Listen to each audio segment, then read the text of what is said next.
Long before nations wrote their laws, long before courts and judges existed, there was a mountain. A trembling mountain wrapped in fire, thunder, and smoke, and at its peak, the voice of God Himself. From that mountain came 10 divine commands, not written by men, but by the very finger of God. These were not ordinary words. They were the foundation of truth, justice, and holiness for all humanity. The people of Israel stood below Mount Sinai, afraid, trembling, as the earth shook beneath their feet. Lightning flashed across the sky, and a trumpet blasted from heaven. Then, in a voice that rolled like thunder, God spoke. "I am the Lord your God, who brought you out of Egypt, out of the house of slavery." One by one, the 10 Commandments were declared, each one echoing with divine authority. "You shall have no other gods before me," because there is only one true God, the Creator of heaven and earth.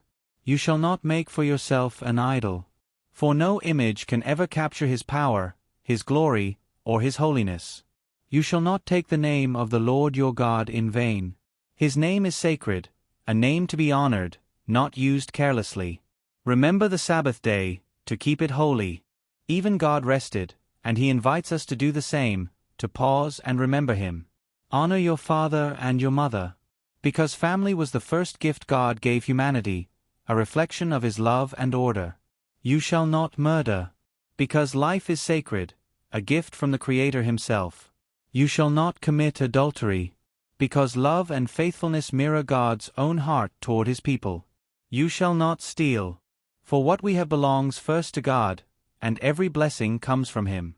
You shall not bear false witness, because truth is the language of heaven, and lies belong to the darkness.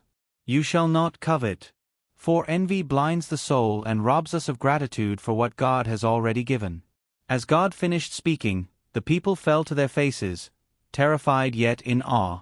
These weren't just rules, they were a covenant, a sacred bond between heaven and earth. Even today, thousands of years later, the 10 Commandments stand unshaken, a moral compass that points us back to God's heart. They remind us who we are, and who He is. The same voice that thundered on Mount Sinai still calls out today, not from a mountain of fire, but from a heart of mercy, inviting us to walk in His ways. Because when you follow His commandments, you don't lose your freedom. You discover it. If this story inspired you, don't forget to subscribe and turn on notifications so you won't miss more powerful Bible stories that bring God's Word to life. Stay tuned, because faith comes alive when the truth is told.